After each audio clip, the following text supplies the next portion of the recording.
necessarily trust all of the opinion polls that say that figures as high as 76 and 80% of people will go out and vote. I don't think that is going to be a reflection of the case. Our referendum history shows that it's not really the polls that line up with the reality at the end.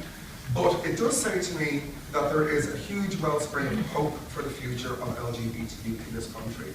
It is the case that I got contacted by a suicide charity helpline after the recent Pantygate scandal, and the CEO was extremely alarmed by the uptick of vulnerable people, marginalised people, isolated people, contacting him and his organisation with thoughts of suicidality and marginalisation because of the hostile language they were hearing on our radios, seeing it in our newspapers and watching it on our televisions.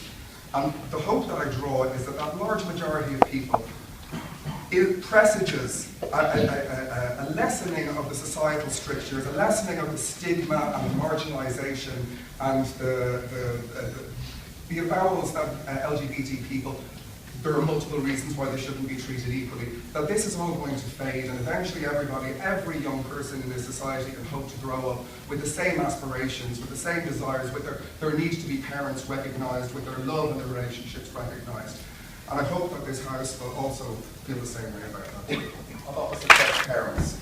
I personally struggle with the constant admonitions to be civil in these sort of debates when there are kind of masked barbs constantly directed at me. Essentially what you say when you say this is the optimal setting to raise children is you say that any relationship I might have is suboptimal. It is not ideal. And this is the coded bigotry. When we look back to you say I'm referencing suicide is just an emotive plea. There is a straight cause and effect chain of events between telling people in the media or in public settings that they are suboptimal and that they are not ideal when these people are struggling with social isolation. Just as a quick aside, can I have a quick show of hands up here who is left-handed? Imagine that the only options you had in the world for dating were other left-handed people. How constrained and isolated would you feel?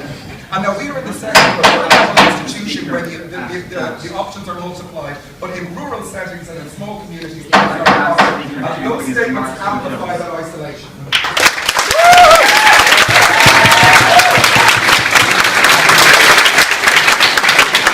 Never going to see the opposite gender ever again. That same-sex couple are going to keep this child locked away. They're going to be the only ones raising them. Because you will always have role models of both male and female, regardless of who you are and where you live and how you're raised.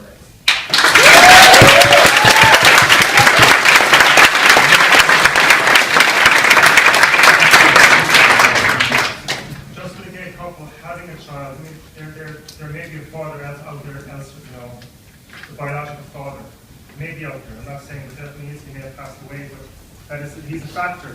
We can't just discount that biological reality.